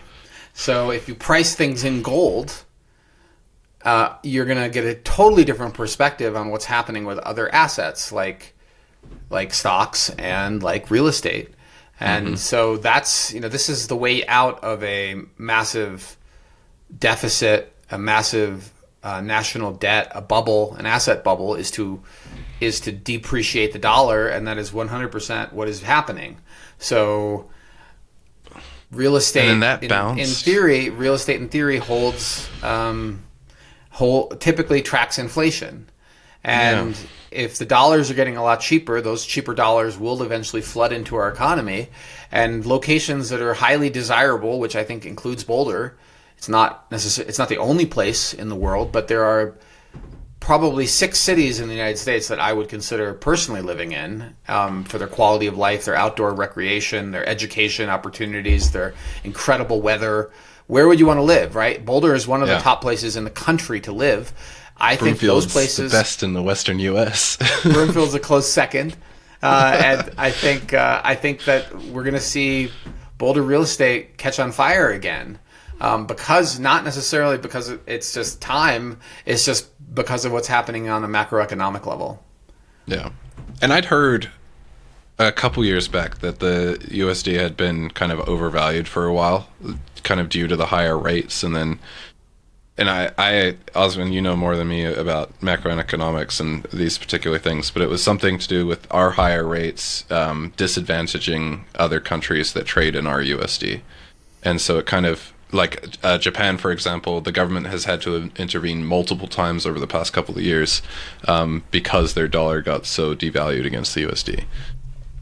So, yeah. I mean, that makes so if you want the U.S. dollar to be stronger, you raise interest rates because that creates demand for the dollar, and the dollar will then be more valuable compared to a basket of other currencies. It's not exactly rocket science. And there is a lot of advantage to having a weak dollar for U.S. businesses. It sucks if you travel overseas. It sucks if you buy things from overseas. But to benefit U.S. manufacturing, it is strongly advantageous, and it works against imports. It will reduce the deficit even further. So those are promises this administration has made, like it or not. And what does that mean for housing? See, what does that mean for housing is what I want to come back to, and I think I see it at some point. Housing is gonna slingshot back up because all of this capital is coming into our economy. The big beautiful whatever spending bill has cut taxation for wealthy people, and it has increased the economic reasons to go invest in capital expenditures. It's not just jets and boats. It's all sorts of things that are productive assets you can write off in 1 year. And that changes the investment theory, right? That rather than delayed investment, buy it now before the administration changes. Go build your power plant before the administration changes. Buy your turbines, buy your fleet. do it the year that this tax, and I think we're going to see that this year, because it makes sense for a business to go rejuvenate the fleet, delay their purchases from last year and put them into this year, because this year's capital expenditures can be written off in 1 year. There's a big tax advantage in doing that. It boosts your bottom line. It increases the cash flow to your investors. It's like dumping your foot on the gas. So it takes a little bit of understanding of basic accounting principles with depreciation. Rather than depreciating the asset over the useful life, you're depreciating it all at once. Which is... It might be the year House Einstein buys a company car, Hamish, for you to run around in, because it's like, wait a minute, I can... we do need a yacht. I'm working on it. All right. I'll take a car, but we need a yacht. I think we need like a little Honda CR-V with House Einstein wrap on it, and that runs around and picks up signs and puts down signs and picks up clients and does, it's a courtesy vehicle as well, or whatever, that has our branding. It might be the year we do that. We'll see how this year plays out. The Slate EVs are cool. They're kind of eye-catching. Cool. Yeah. But when are they going to be released? Okay, all right, move on. So let's talk about our next news item. Did you read Bob Yates's Boulder Bulletin? I glanced it. I did not read it. You glanced it. Oh. I glanced it. I know. Well, I only read the article about his reaction to council priorities, which was very similar to our podcast last week. And I think it was last week. Maybe it was 2 weeks ago. When corrected last week. Yep. Yeah. Council priorities were released, and we were just astounded at how just these are council's priorities. And reading Bob Yates's newsletter, I felt like I don't agree with a lot of Bob. Like, he might be way more conservative than us, but his take on council's lack of priority was right on par with our perspective. Like, why are we prioritizing all these things that we have no control over? Like, why is city council prioritizing bike theft when they don't influence bike theft? Bike theft is already down 30%. And what can they do? Tell the police to do it better? Like, there really isn't much more they can do on that front as council. And there certainly is not much they can do for sister cities. It's mostly a volunteer program. Like, and he goes down the list one item by one item, and just basically we have a poop emoji in our show notes for what he's done to council's priorities. His perspective lines up. With the exception, I don't think he mentioned either the Title IX revisions that council is supposed to be undertaking for the next 2 years, most likely. No, it doesn't look like it. Title IX is the code that restricts... Land use code. It's our land use code. And council streamlining that would be massively beneficial. It is such a drag on development in Boulder, and development in Boulder meaning building an ADU for your grandparents, meaning building a family home that actually functions like a family home. There's so many rules that prohibit you from expanding and utilizing your property in a way that benefits humans with more housing, and that's something Boulder needs. And so many people, when they are just absolutely shocked at the expense of building in Boulder, and they look at me when we talk about it. They're like, "But I'm not a developer. I'm just a private homeowner." And my answer to them is, I'm sorry to tell you this, but as far as the city is concerned, you are a developer. And let me add one more piece to this. Many of the people that work for the city are not fortunate enough to live in the city. They can't afford to live in the city. It's expensive. We are very entitled to own real estate in Boulder. It is an expensive place to live. And the staffers typically don't make enough money anymore to live in our city. So it's not... I'm just going to say this, I probably shouldn't, but they might have a little chip on their shoulder. And some of them are not necessarily... Jadedness. Well, they're not necessarily here to make your life easier. So it's not like many small towns where you go to the permit office and they look at your application and they're like, that looks great. Approved, right? Like same day approval. Westminster, yeah. Like your guys. In Boulder, there's clearly some hostility that every time I've ever asked for help from staff, I feel like I'm fighting it up. Like, they're not trying to make my life easier. In fact, they're trying to make my life harder and more expensive for things that don't make sense, but match the code because they can use that code as a weapon. There's a listing right now. We can't talk about active listings, so I won't tell you the address, but it has an unpermitted garage conversion. And the seller tried to retroactively permit it and got frustrated and gave up and voided the retroactive permit. And my understanding is because the city was making it so difficult that they decided to stop. But I also suspect that the city told them that you have to meet the new energy code, which went into place. The 2024 code went into place 2025, which requires R20 in the walls and R60 in the attic. And this house is built with R15 in the walls and R50 or R49 in the attic. So how do you upgrade the insulation once the drywall's on? Here's massive capital, right? You've got to pull all the drywall off to improve the insulation in the walls. So to retroactively permit something that was built to code at the time, but not to the insulation code of today, is going to be expensive, and that's almost certainly why the permit's voided. And why? Because the city's not going to be like, oh well, you broke the rules in 2020. Here's a variance. Yeah. Here's a variance for you breaking the rules. That's not fair or right. They're not going to bend out of their way to do it.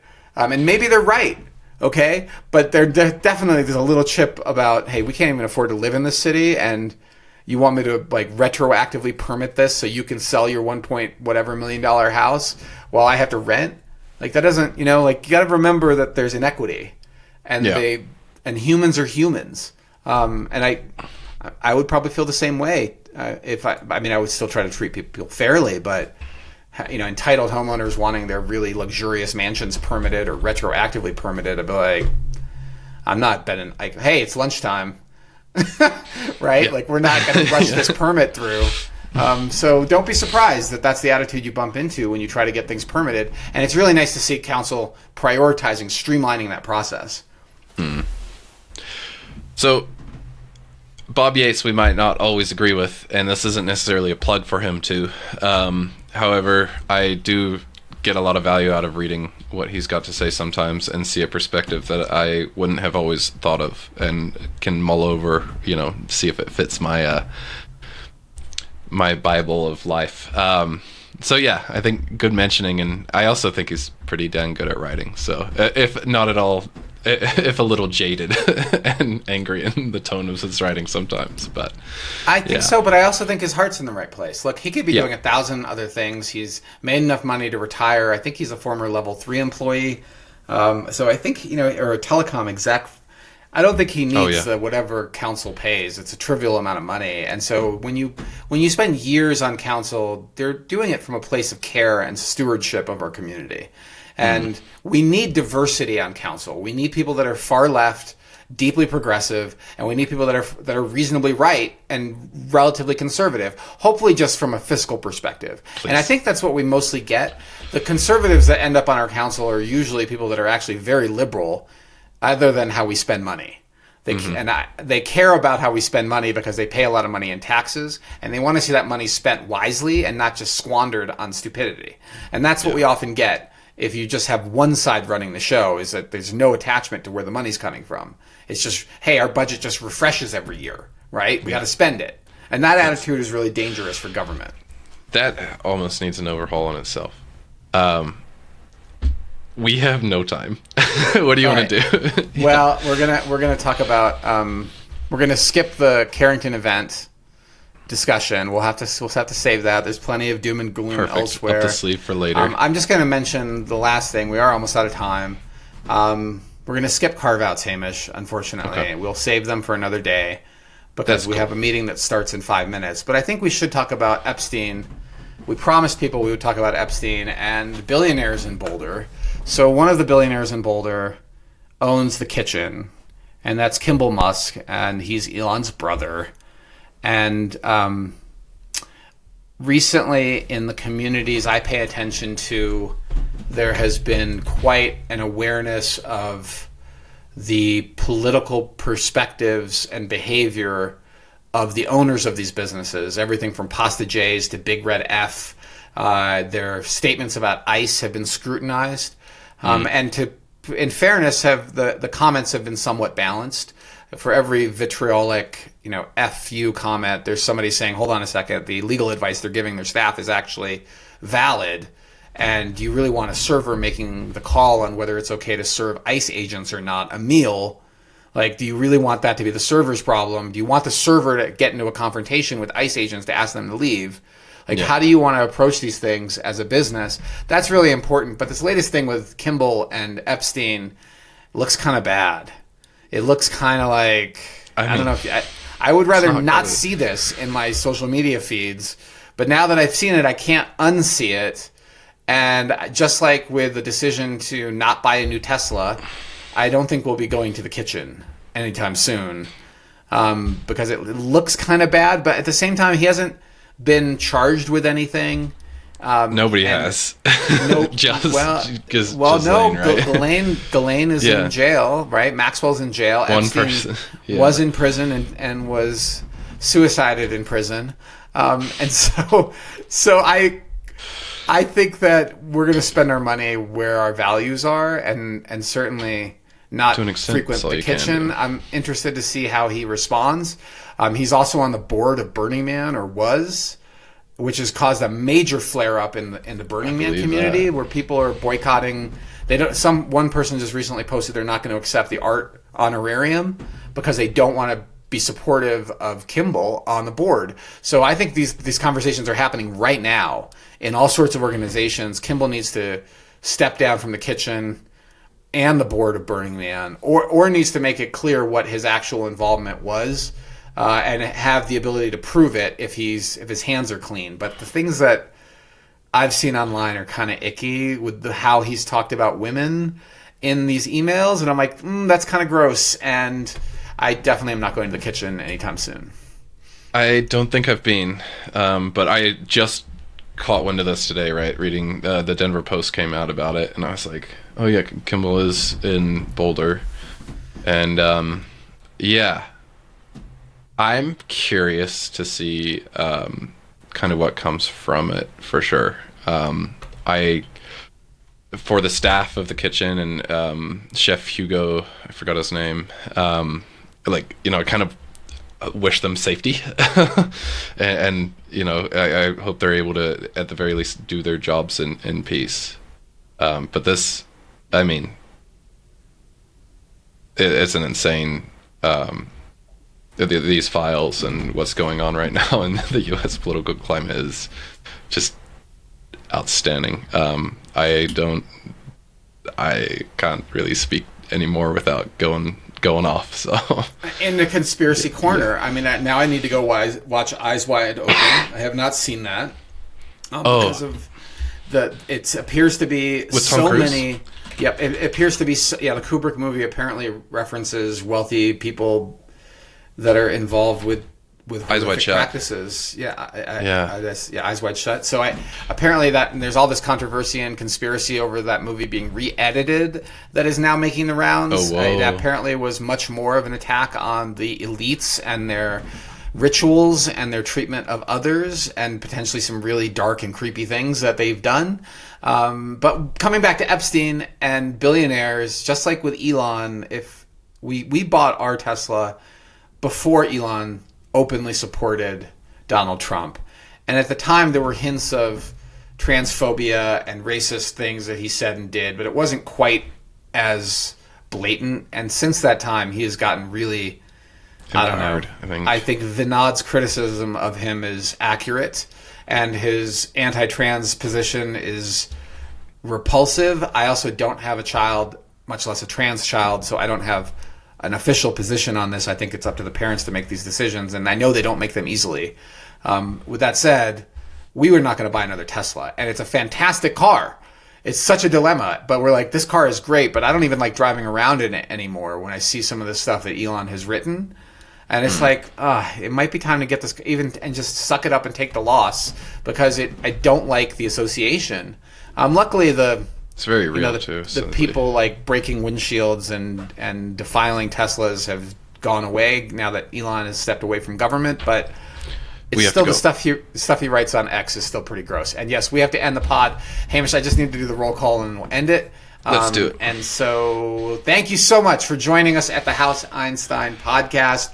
You have squandered about an hour and 40 minutes, maybe almost 2 hours with us. We deeply appreciate your time and attention. If you'd like to learn more about what we do for work, for our clients, you can find that out at houseeinstein.com. You can sign up for our newsletter there. You can also check us out on our social media, YouTube, Instagram, Facebook, X, Blue Sky, all of those places. Visit us at houseeinstein.com. Thank you so much for joining us. We welcome your feedback, and we will catch you next time. Next time.